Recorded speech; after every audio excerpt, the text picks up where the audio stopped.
जब रात के 1 बजे रमेश अपने कमरे से उठा और अपने भाभी के कमरे के पास गया तो उसके कमरे से बहुत सी आवाजें आ रही थी।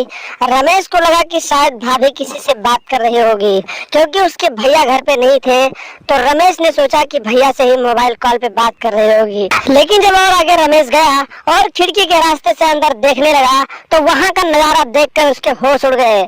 उसने देखा कि उसकी भाभी अपने ही बगल के एक व्यक्ति के साथ आपत्तिजनक हालत में थी और प्यार भरी बातें कर रही थी। और तभी अचानक रमेश भी अपनी भाभी के कमरे में एंट्री मार दिया और फिर वहां पे पहुंचने के बाद बोला कि भाभी तुम ये क्या कर रहे हो, ये सारी बातें मैं भैया को बता दूंगा। तो भाभी ने कहा कि नहीं देवर जी, आप अपने भैया को कुछ मत बताना, इसके बदले जो कहोगे मैं करूंगी। रमेश भी अपनी भाभी को देखकर उतावला होने लगा, क्योंकि उसकी भाभी काफी जवान थी और काफी खूबसूरत थी। तो उसके भी मन में लड्डू फूटने लगे और फिर रमेश भी एक प्रस्ताव दे दिया और उसके बाद भाभी भी उसका प्रस्ताव मान गई। और उसके बाद जो हुआ आप देख लीजिए। नमस्कार दोस्तों, अफेयर क्राइम न्यूज चैनल में आप सभी प्यारे दर्शकों का स्वागत है। दोस्तों, अफेयर क्राइम न्यूज चैनल को आप सभी लोग सब्सक्राइब कीजिए, वीडियो को लाइक कीजिए और वीडियो को ढेर सारा शेयर भी कीजिए।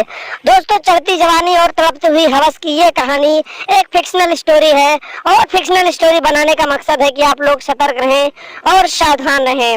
रमेश के भाई की शादी हुई और जब मुकेश की शादी हुई तो शादी के 3 महीने बीत गए। नई नवेली पत्नी जवान पत्नी को लेकर मुकेश घर आया और अपनी पत्नी के साथ अच्छे से रहा और सुहाग रात मनाया और प्यार किया। लेकिन शादी के 4 दिन के बाद मुकेश अपनी पत्नी को छोड़कर अपनी ड्यूटी पे चला गया, क्योंकि वो दूसरे शहर में रह के नौकरी करता था और छुट्टी लेकर अपनी शादी के लिए आया था। 3 दिन के बाद जब मुकेश अपनी ड्यूटी पे गया तो उसकी पत्नी घर में अकेली रह गई और जवान पत्नी घर में अकेली नहीं रह पाती थी। और इसी तरीके से समय बीतते गए और इसी तरीके से लगभग 5 महीने बीत गए। जब लगातार 5 महीने तक मुकेश वापस नहीं आता है तो उसकी पत्नी अपनी जवानी नहीं संभाल पाती है और फिर वो अपने बगल में रहने वाले एक व्यक्ति से प्यार कर लेती है और उसी के साथ अपना काम चलाने लगती है। लेकिन एक दिन की बात है, रात के करीब 1 बज रहे होते हैं। मुकेश की पत्नी अपने कमरे में अपने प्रेमी के साथ प्यार कर रही होती है। तभी अचानक उसके देवर को ये बात पता चल जाती है और रमेश जाकर अपनी भाभी के कमरे की तरफ देखने लगता है और इन दोनों को आपत्तिजनक हालत में पकड़ लेता है। और जब इन दोनों को आपत्तिजनक हालत में पकड़ता है तो कहता है ये बात मैं भैया को बता दूंगा।